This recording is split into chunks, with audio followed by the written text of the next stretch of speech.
ವೇದಿಕೆಯಡೆಗೆ ಅಂತ ನಾನು ಸಭೆಯ ಪ್ರಾರ್ಥನೆಯನ್ನ ಮಾಡಿಕೊಳ್ತಾ ಇದ್ದೇನೆ. ಓಂ ಸಾಯಿ ಪ್ರಕಾಶ್ ಅವರಿಗೆ ಒಂದು ಪ್ರೀತಿಯ ಚಪ್ಪಾಳೆ ಬರಲಿ. ನಮ್ಮ ಭಾರತ ಚಿತ್ರರಂಗದ ದಂತಕತೆ ಓಂ ಸಾಯಿ ಪ್ರಕಾಶ್ ಅವರು. ಹಾಗೆ ರಾಜೇಶ್ ರಾಮನಾಥ್ ಅದ್ಭುತವಾದಂತಹ ಗೀತೆಗಳನ್ನ ಕೊಟ್ಟಂತಹ ಸಂಗೀತ ನಿರ್ದೇಶಕರು. ಶ್ರೀಮತಿ ಸಂಜನಾ ಗರ್ಲಾನಿ ಅವರು, ಖ್ಯಾತ ನಟಿ ಸಂಜನಾ ಅವರು ಬರ್ತಿದ್ದಾರೆ ವೇದಿಕೆಯಡೆಗೆ.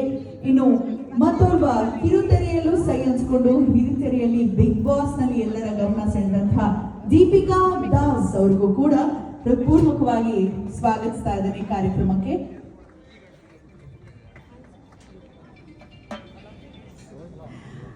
ನಲ್ವಿಯ ಸ್ವಾಗತ. ಹಾಗೆ ಜಗದೀಶ್ ಸರ್ ಅವರು ಆಗಮಿಸಿದ್ದಾರೆ. ನಮ್ಮ ಮುಖ್ಯ ಅಭಿಯಂತರರು ರಾಷ್ಟ್ರೀಯ ಹೆದ್ದಾರಿ ವಲಯ KG ಜಗದೀಶ್ ಅವ್ರಿಗೂ ಹೃತ್ಪೂರ್ವಕವಾಗಿ ಇರಲೇಬೇಕು.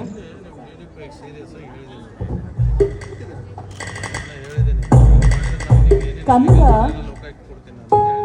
ಚಿತ್ರರಂಗ ಮಾತ್ರವಲ್ಲ, ಗೋಕಾಕ್ ಚಳವಳಿಯ ರೂವಾರಿಯಾಗಿ ನಿಂತಹ ಸಂದರ್ಭದಲ್ಲಿ ಗೋಕಾಕ್ ಚಳವಳಿಗೆ ಒಂದು ಬಲಿಷ್ಠವಾದ ಬಲ ಸಿಕ್ತು.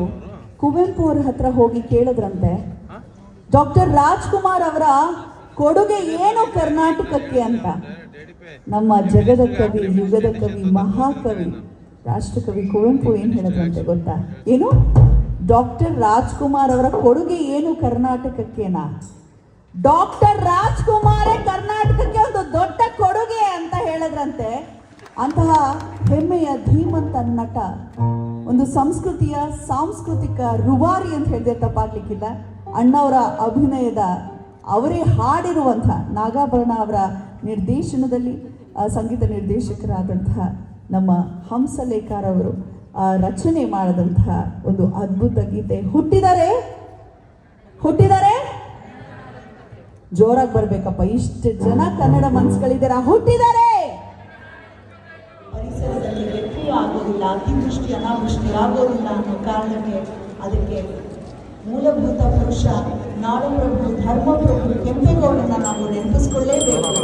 ಅಂದು ಅವರು ಹಾಕಿದಂತಹ ಆ ಒಂದು ದಿವ್ಯತೆಯ ಭಾವದಿಂದ ಅವರು ಕಟ್ಟಿದಂತಹ ನಗರ ಇವತ್ತು ಇಡೀ ರಾಷ್ಟ್ರ ಮಟ್ಟದಲ್ಲಿ ಅಷ್ಟೇ ಅಲ್ಲ, ವಿಶ್ವ ಮಟ್ಟದಲ್ಲಿ ಗಮನವನ್ನು ಸೆಳೆದು ಡೈನಮಿಕ್ ಸಿಟಿ ಅನ್ನೋ ಒಂದು ಖ್ಯಾತಿಗೆ ಭಾಜನವಾಗಿದೆ. ಕಾರಣ ಅದರ ಬೆಳೆದಿರುವಂತಹ ನಗರದಲ್ಲಿ ಪ್ರಥಮ ಸ್ಥಾನದಲ್ಲಿ ನಮ್ಮ ಬೆಂಗಳೂರಿಗೆ ಅಂತ.